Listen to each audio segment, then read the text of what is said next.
Simone Perrier, vous avez écrit, après le marathon des neiges, il neigeait toujours. L'angoisse nous étreignait, mais nous n'étions pas vaincus. Tout le travail que nous avions fait ne pouvait être annulé. Nous espérions malgré tout. Et la neige est arrivée.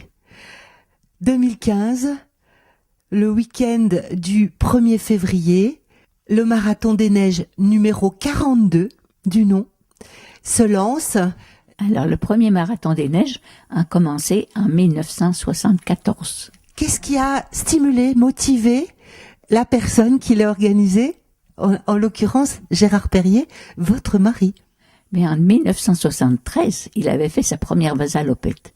Et quand il est revenu de la vasalopette, il était tellement emballé, tellement ébloui par tout ce qu'il avait vu là-bas. Une course de longue distance à la portée de tout le monde. Il a dit, pourquoi pas ici? On va en faire une. Alors il était parti à la recherche de la piste et il avait reconnu la piste au mois d'avril 1973. Il fallait qu'il fasse minimum un certain kilométrage. Comme tout marathon, c'est un 42 km. Ça a été mesuré pendant l'été 1973 avec un monsieur qui s'appelait Marcel à la Bouvette. Depuis, ce marathon des neiges n'a jamais cessé. Quand il n'y a pas de neige sur le Grand Vauban, on va ailleurs. Alors on est allé ou bien à Chapelle-des-Bois, ou bien sur les Molunes, ou bien même à la Bataie. Vous avez, toujours accompagné, assisté votre mari qui n'est plus aujourd'hui, et vous continuez à l'organiser ce marathon en sa mémoire, en son souvenir. Vous êtes une femme, il y a une année en l'occurrence, où le marathon des neiges a pu s'ouvrir compétitrice. Oui, parce qu'en 1974, les femmes n'étaient pas autorisées à faire le marathon. Elles ne le furent autorisées qu'en 75. D'accord. Alors l'égalité, nous on l'a toujours prôné, et la preuve qu'encore que maintenant, on donne les mêmes lots aux premiers hommes qu'aux premières femmes. Il y a une évolution dans les techniques des skis nordiques. À l'époque où les premiers marathons des neiges se sont déroulés, le seul ski qui était pratiqué était le ski de fond alternatif. Classique. En quelle année il s'est ouvert à d'autres disciplines de glisse nordique? Alors c'est vers 1987 qu'on a commencé à voir le demi-pas de skating. Le demi-pas. Il glissait dans la trace et il faisait du pas de l'autre côté. Ouais. Et à partir de 98, bien c'était le skating qui a remporté. Et au fur et à mesure, nous avons recréé donc un classique qu'on a maintenu quelques années. Et qui fait combien de kilomètres? Un classique, là je crois qu'on faisait 21 kilomètres. Déjà, d'accord. Oui. Et puis on l'a abandonné il y a quelques années parce qu'on n'avait plus que 60 concurrents. Mm-hmm. Alors on s'est dit c'est pas la peine de faire une trace pour si peu de monde. Et on l'a repris cette année.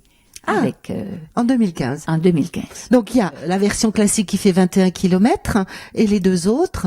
Alors il y a une version skating 21 km, on fait purement du skating, et il y a la version 42 km où les gens ont la possibilité, bien sûr, de faire du skating. Il y a un grand plan classique, un grand plat pour faire du skating, et à côté, il y a 2 traces pour faire du classique.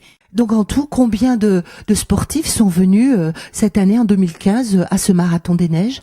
330, oui. Environ 330. Qui a gagné ce marathon? Alors on va parler des femmes en premier, si vous voulez bien, Simone. Sur le 42, c'est Céline Carrier, après c'est Laurent Gindre, et après Marie-Pierre Guilbeault. Parmi les hommes? Alors c'est Didier Roy qui avait gagné en 2007. Ensuite c'est Cédric Bouillet, et puis après Eddie Canel. Puisqu'on a parlé avant du classique, là on avait une super équipe de classique. Élise Nicolas, Anne-Flore Arbé et Chloé Blanc. Tandis que chez les hommes, c'était Cyril Miranda, premier. Le deuxième, c'était Pellegrini et Blondeau. Alors le 21 skating, oui. Là où on avait aussi des super bons. On avait Nicolas Berthet, Rémi Bourgeot et Théo Pellegrini. Et chez les femmes, Simone? C'est Élise Nicolas, ensuite c'est Anne-Flore Arbé, et la troisième, c'est Chloé Blanc. Un beau plateau. Un beau plateau. Dans les lots que vous remettez à chaque compétiteur. Vous voulez marquer et respecter une tradition. Le lot souvenir est donné à tout le monde. Et ce lot souvenir, on avait mis notre point d'honneur à ce qu'il soit un bois du Jura et fabriqué dans le Jura. Combien vous êtes de bénévoles pour organiser cette compétition? Parce que ça demande quand même un sacré courage et beaucoup de mains. Oui, il faut compter une centaine. Ce sont des gens, bien sûr, de Prénovel-les-Pierres, mais là, on avait cette année la chance, puisqu'on collabore avec le ski club de l'Abbaye, le ski club de Saint-Laurent, d'avoir des gens qui venaient de ces ski clubs-là. Et qui est porté quand même à l'origine par le foyer rural de Prénovel-les-Pierres. Maintenant, on essaye, puisqu'on collabore avec les autres, on est prêt à partager. Quelle logistique technique demande votre compétition? À partir de cette année, on a fait une inscription en ligne possible. Et il y a beaucoup de coureurs qui sont inscrits en ligne directement. Et puis sur le terrain? L'homme important, c'est celui, c'est le traceur.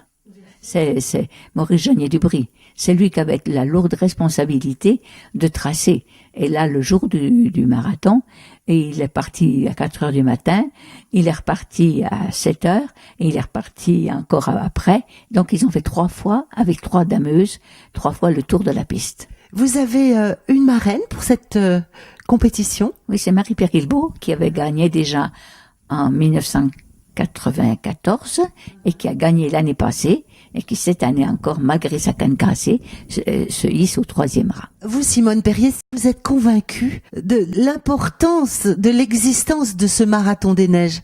Parce que pour vous, il représente quoi? Parce que le marathon des neiges, dans le fond, quand on l'a lancé, je dis on parce que je me sentais concernée, c'était pour rassembler les gens. Il y a parce qu'il y a des gens qui se parlaient pas. On a réussi à se faire se rencontrer et travailler ensemble. Donc, le marathon, le but, c'était rassembler. Mais rassemblant, on a quand même une certaine, je dirais une certaine, pas renommée, mais disons qu'on avait quand même fait preuve d'un certain sérieux qui fait que ça contribue bien à la renommée du plateau du Grand Vaux. Merci Simone Perrier et rendez-vous en 2016. Ah ben.